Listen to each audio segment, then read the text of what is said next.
Kami mempersembahkan renungan Santapan Rohani, terjemahan dari renungan Our Daily Bread.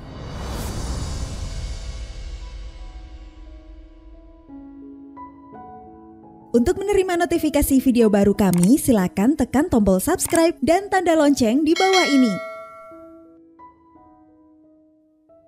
Sahabat ODB, pembacaan Alkitab hari ini terambil dari 2 Raja-Raja pasal yang ke-20 ayat yang ke-12 sampai dengan ayat yang ke-19. 2 Raja-Raja pasal yang ke-20 ayat yang ke-12 sampai dengan ayat yang ke-19. Hizkia dan para utusan dari Babel. Pada waktu itu, Merodah Baladan bin Baladan Raja Babel menyuruh orang membawa surat dan pemberian kepada Hizkia sebab telah didengarnya bahwa Hizkia sakit tadinya. Hizkia bersukacita atas kedatangan mereka. Lalu diperlihatkannyalah kepada mereka segenap gedung harta bendanya, emas dan perak, rempah-rempah dan minyak yang berharga, gedung persenjataannya, dan segala yang terdapat dalam perbendaharaannya.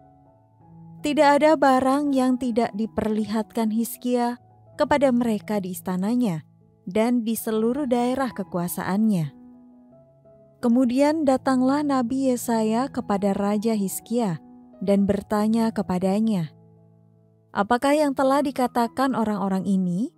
Dan dari manakah mereka datang?" Jawab Hizkia, "Mereka datang dari negeri yang jauh dari Babel." Lalu tanyanya lagi, "Apakah yang telah dilihat mereka di istanamu?" Jawab Hizkia, "Semua yang ada di istanaku telah mereka lihat. Tidak ada barang yang tidak kuperlihatkan kepada mereka di perbendaharaanku."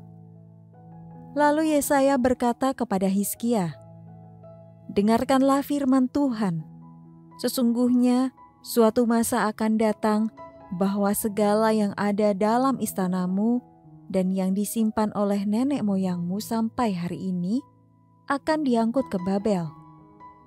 Tidak ada barang yang akan ditinggalkan. Demikianlah firman Tuhan. Dan dari keturunanmu yang akan kau peroleh akan diambil orang untuk menjadi sida-sida di istana Raja Babel."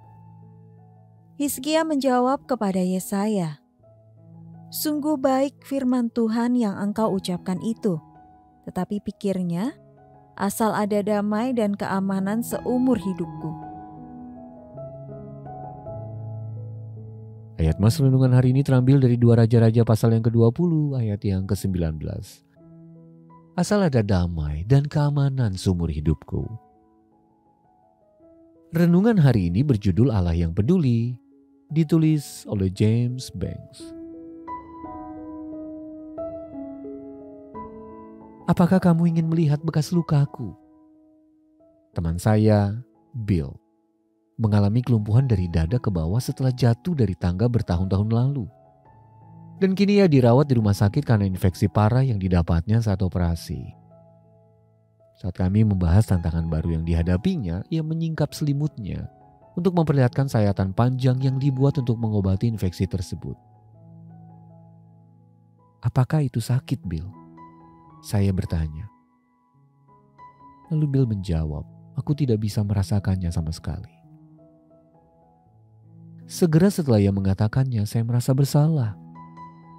Bertahun-tahun mengenalnya sebagai teman, saya tidak menyadari bahwa cederanya telah menghalangi pergerakan dan kemampuannya untuk merasa. Jadi saya malu sekali karena seharusnya saya lebih berempati terhadap Bill dan cedera yang dideritanya agar dapat memahami dengan lebih baik pergumulan yang dihadapi sehari-hari. Kurangnya kepedulian saya terhadap teman saya mengingatkan saya pada sesuatu yang dilakukan Raja Hizkia dari Yehuda. Ketika Nabi Yesaya mengatakan kepada sang raja bahwa segala yang ada dalam istananya suatu hari akan diangkut ke Babel dan keturunannya akan diambil orang. Hizkia merasa puas karena ia berpikir asal ada damai dan keamanan seumur hidupku. Meski Hizkia adalah raja yang baik, ia lebih mementingkan kepentingan dirinya sendiri daripada apa yang akan dihadapi oleh orang lain. Betapa berbedanya Allah. Inilah kasih itu, tulis Yohanes. Bukan kita yang telah mengasihi Allah, tetapi Allah yang telah mengasihi kita dan yang telah mengutus anaknya untuk menyelamatkan kita. Allah begitu peduli kepada kita sehingga Dia rela menderita demi kita, supaya kita dapat hidup di dalam kasih-Nya untuk selamanya. Sahabat ODB, apa arti kepedulian Allah bagi Anda? Lalu bagaimana Anda dapat memikirkan kepentingan orang lain hari ini? Mari kita berdoa. Terima kasih Allah karena Engkau telah mempedulikanku, maka biarlah kasih-Mu mengalir melalui diriku kepada sesamaku. Dalam nama Tuhan Yesus kami berdoa. Amin. Mari mendukung pelayanan ini agar kami dapat menjangkau banyak jiwa dengan firman Tuhan yang sanggup mengubahkan hidup. Silahkan scan kris yang tertera di layar untuk memberikan persembahan kasih. Tuhan Yesus memberkati.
sepanjang hidup.